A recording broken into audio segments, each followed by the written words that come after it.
देखिए, जो सबसे पहले तो मैं इसकी स्थापना करने वालों को बहुत बहुत शुभकामनाएं और बहुत बहुत बधाई दूंगी। ये आपने सही कहा कि कोविड के पश्चात बहुत सारी बीमारियों ने अपने शरीर में घर कर लिया है, जिसका इलाज हमारी एलोपैथी के पास बिल्कुल नहीं है। क्योंकि आए दिन हम देख रहे हैं कि यंग बच्चों को अटैक आ रहा है, यंग बच्चों के साथ ऐसी ऐसी दुर्घटनाएं हो रही हैं कि हम समझ नहीं पा रहे हैं। और देखा जाए तो ये हुआ तभी जब हमने इसका एलोपैथिक इलाज लिया, और आज जो ये हमारी पद्धति वापस हमारे बीच में आ रही है, तो हम पूर्ण विश्वास कर सकते हैं कि जिस भी बीमारी ने हमारी बॉडी के अंदर घर कर लिया है, उसको अगर जड़ से कोई खत्म कर सकती है तो ये हमारी खुद की पद्धति आयुर्वेद पद्धति जो है इसको खत्म करेगी। और हमें सोचना चाहिए कि जो हमारे पूर्वजों ने इनको इतनी मेहनत से, इतने प्रयासों से इनकी जड़ तक पहुंचने का जो प्रयास किया और जड़ से खत्म करने के लिए जो उपाय हमारे बीच में दिए, वो लुप्त से हो गए थे। और आज हम इन सबके शुक्रगुजार हैं जिन लोगों के प्रयास से ये पद्धति वापस हमारे बीच में आ रही है। और मैं ईश्वर से प्रार्थना करती हूँ कि ये जो प्रतिष्ठान ऐसे बढ़ रहे हैं, इसको निरंतर बढ़ने के लिए, तरक्की के लिए शुभकामनाएं दूंगी, क्योंकि यही एक पद्धति है जो हमारे समाज को, हमारे युवाओं को, हम सबको स्वस्थ रख सकती है। इन्हीं शब्दों के साथ आह्वान करूंगी, आयुर्वेद को अपनाएं और अपने आप को स्वस्थ रखें। जय भारत, जय हिंद।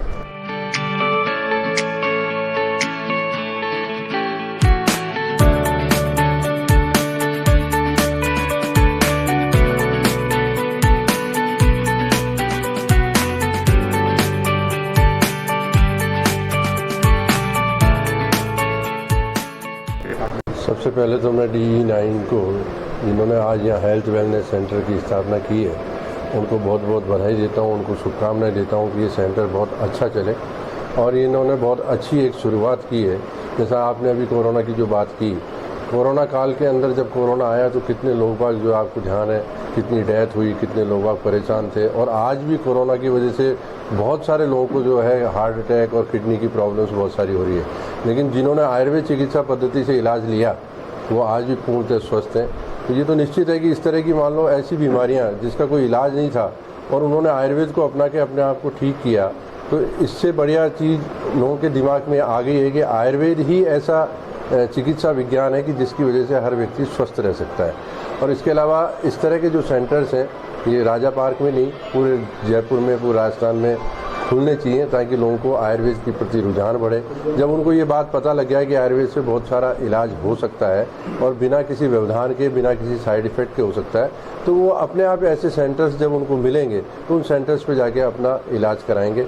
और आयुर्वेद तो चिकित्सा, प्राचीन चिकित्सा विज्ञान है। उससे पहले तो कोई चिकित्सा विज्ञान ही नहीं था। आपने देखा होगा बहुत सारे पुराने आप सीरियल्स हिस्ट्री में देखते हैं, उनमें आप देखते हैं कि वैद्य जी को ही बुलाया जाता था और वो जड़ी बूटियों से उसको ठीक करते थे। युद्ध के अंदर आपने देखा होगा कि दिन में युद्ध कर रहे हैं, उनके घाव हो रहे हैं, रात को ऐसी मेडिसिन लगाते थे कि वो बिल्कुल ठीक होकर दोबारा युद्ध के लिए तैयार हो जाते थे। तो आयुर्वेद में तो जो हर्बल के माध्यम से जो काम हुआ ना, ये बहुत अच्छा काम है। और आयुर्वेद के माध्यम से बहुत जल्दी, जो लोग बात कहते हैं ना कि इमरजेंसी, आयुर्वेद में जितनी अच्छी इमरजेंसी वो कहीं भी इमरजेंसी नहीं है। वहाँ तो केवल एक दिखावा है। आज अभी हम यहाँ बैठे हुए थे, जिस कार्यक्रम में आए, तो बहुत सारे लोग बाग जिनके जोड़ों में दर्द है, बातचीत हुई तो उन्होंने कहा कि क्विक रिलीफ नहीं मिलता, तो एलोपैथिक में नहीं मिलता। वो पेन किलर देते हैं, पेन किलर में पेन का जब तक उसका असर रहता है, दर्द महसूस नहीं होता, उसके बाद दोबारा हो जाता है।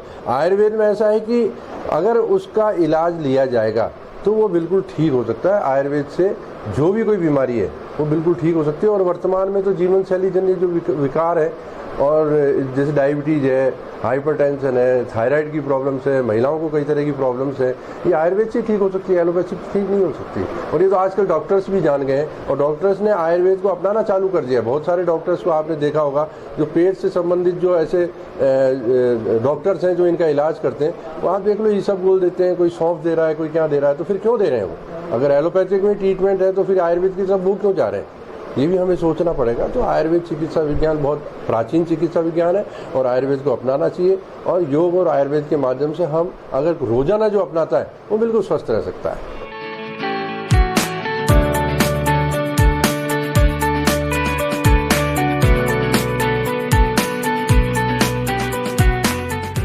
कुछ ऐसी थेरेपी चीजें जो हमारी एंशियंट है, पुराने समय में वो जो चिकित्सा उन थेरेपियों की वजह से की जाती थी और जिसमें बहुत सारा मतलब हमने बहुत सारे ऐसे रिजल्ट्स देखे हैं जो कि लाइलाज बीमारियों को भी ठीक किया जा सकता था।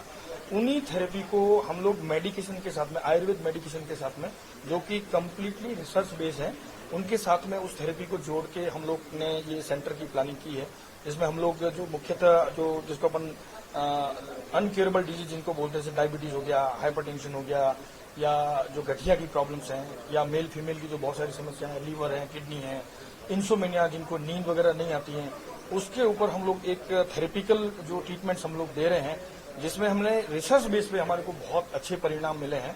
और ये पहला वेलनेस सेंटर हम लोगों ने स्टार्ट किया है और फ्यूचर में हमारी जो प्लानिंग है कि इस तरह के वेलनेस सेंटर हर इंडिया के हर सिटी के अंदर हम लोग लेके जाएं। और बहुत अच्छा हमें इसका रुझान भी मिल रहा है, बहुत अच्छे रिजल्ट्स भी मिल रहे हैं। तो फ्यूचर में आप सब लोगों के सहयोग से हम लोग इस तरह के सारे वेलनेस सेंटर इंडिया के हर बड़ी सिटी के अंदर हम लोग खोलने जाएंगे।